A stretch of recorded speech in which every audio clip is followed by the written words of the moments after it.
நிதிஷ்குமார் கருத்தை ஸ்டாலின் எதிர்க்காதது ஏன்? ஹெச் ராஜா கேள்வி.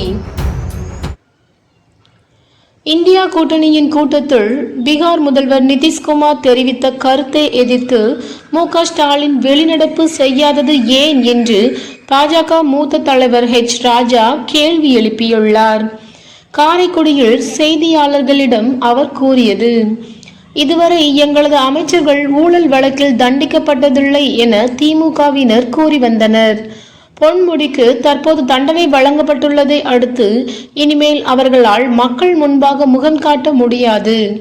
சனி பெயர்ச்சியால் திமுகவிற்கு கெட்ட நேரம் தொடங்கிவிட்டது என்று கூறலாம். அக்கட்சியின் மூத்த அமைச்சர் ஒருவர் வருமுன் காப்போம் என்பது போல் மருத்துவமனையில் உள்ளார். மணலில் அரசிற்கு வருமானம் ரூபாய் 30 கோடி என்றால் அமைச்சர் வீட்டிற்கு ரூபாய் 4000 கோடி சென்றுள்ளதாக அமலாக்கத்துறையினர் கூறுகின்றனர். திமுக ஆட்சியை அகற்றுவதுதான் தமிழக மக்களுக்கு விடிவு காலமாக இருக்கும். இந்தியா கூட்டணியின் கூட்டத்தில் இந்தி தேசிய மொழி, அதை தெரிந்து வைத்திருக்க வேண்டும். அதனால் இந்தியை மொழிபெயர்ப்பு செய்யுமாறு கேட்கக்கூடாது என்று பீகார் முதல்வர் நிதிஷ்குமார் கூறிய போது அதை கண்டித்து மு.க. ஸ்டாலின் ஏன் வெளிநடப்பு செய்யவில்லை? இந்தியா கூட்டணியின் தலைவர் யார் என்று அவர்களால் முடிவு செய்ய முடியவில்லை. அவர்களே ஒற்றுமையாக இல்லாத போது அந்த கூட்டணியை பாஜக உடைக்க வேண்டிய தேவையில்லை என்று ஹெச் ராஜா கூறினார்.